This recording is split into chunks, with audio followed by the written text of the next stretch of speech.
All right, this is the last game that we're going to play in UMC 1202. I'm actually going to change my screen settings.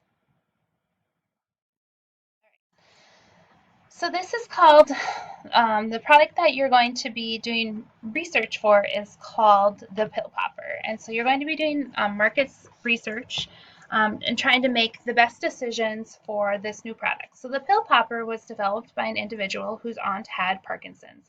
And the thing about Parkinson's is that if you don't take your medicines at the right time and in the right sequence, it can really not be a good thing.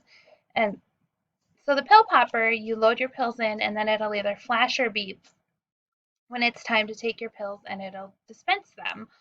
If you think of like a Pez dispenser, it's kind of like that, but it'll flash or beep so you know when it's time to take your pills and then they'll come out. So you need to make some decisions and you're going to use market research to help you to make these decisions. So market research is things like doing surveys to see if people are interested in product or service or want to buy your product or service, observing how people might use your product or service, um, doing focus groups, asking for people's insights on something. It can be looking at data that you've collected and analyzing that data and running statistics on it to identify trends. So that's what market research is, or marketing research. And so in this situation, you need to identify how many units you should produce of this pill popper and what price you should charge. You need to determine if it's going to be a single color like red, blue, orange, whatever, or if you're going to make it a little bit fancier and have it chrome plated so it's all shiny. However, chrome plating costs you $1 more per unit. You have to identify how often or what capacity of pills can be dispensed. So will you load it weekly or daily? What is your notification method? Will you have it flash or will you have it beep? Those are your options. You also have to look at your distribution. So assume that you already have a distribution channel because this is a pharmacy that created this, or a pharmaceutical company. So you can distribute it through all of your distributors that you've already used to distribute your medications and products and services, or you can only distribute it to key accounts, which are the accounts that sell the most of your products or services. So it's going to be like your top accounts or your top distributors, and they're actually responsible for approximately like 20% of your sales. You also have to determine how much advertising you'll do. It can be any number you want, there's not even a range. And then you know that the population that uses this product is older, and they are going to probably just watch traditional TV with commercials or cable TV. So you'd have to choose network or cable, and then if you're going to run your ads during regular programming or the evening news. All right, and so you can see this is what it's going to look like. So your goals here are to maximize your contribution income or profit.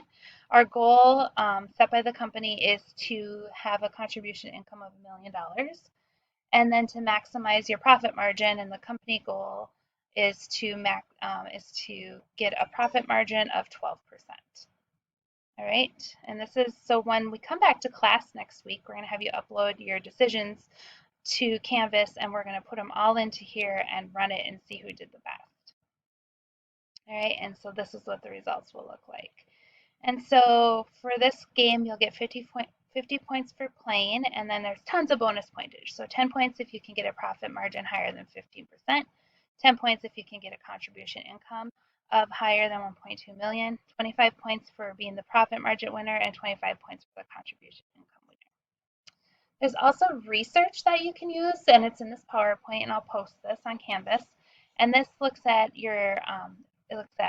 this is the age of people most likely to purchase this, and this is intent. So you did a survey and somebody said, yes, I intend to purchase this.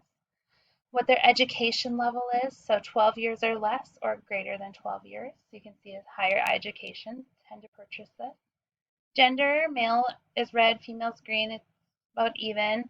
And then income levels, you can see that moderate to higher incomes are more likely to purchase this.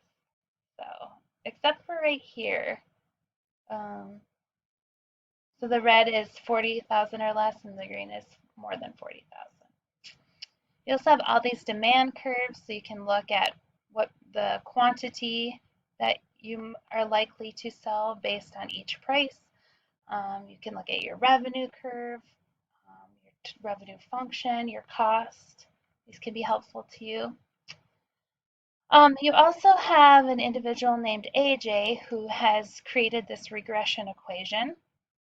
And it looks like that based on the price, this is your estimated demand at each price. So it looks like at about $10, you can anticipate maybe $700,000 in demand.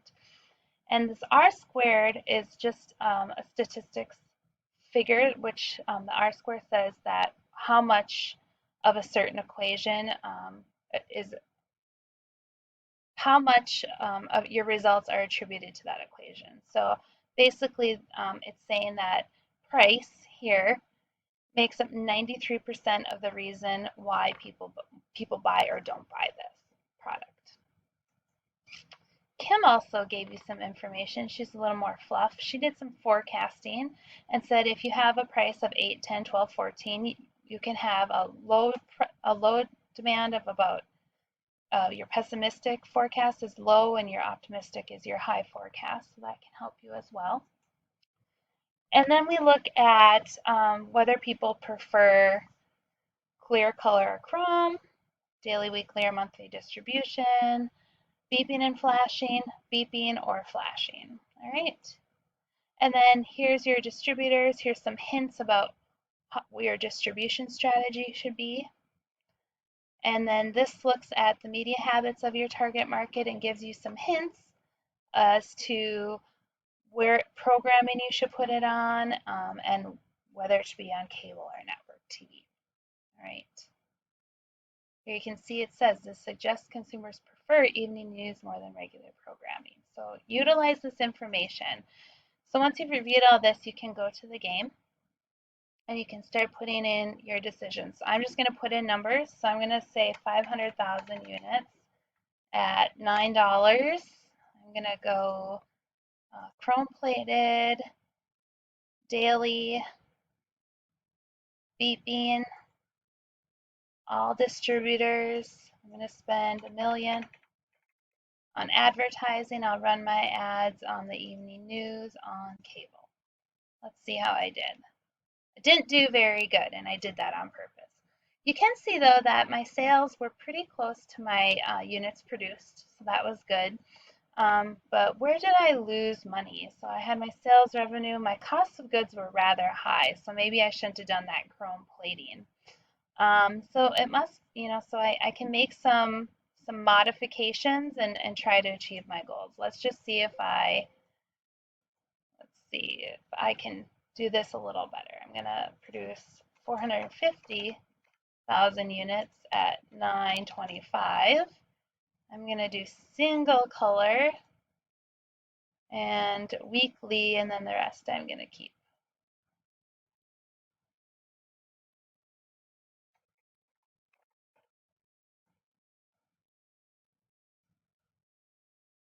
All right. See how I did this time. All right, I did better. I still didn't make money, but I did better. So I want you to go ahead and play this, do your best, and then upload it to Canvas before class next time, and then we'll see who did the best. All right, if you have questions, let Craig or I know. Bye.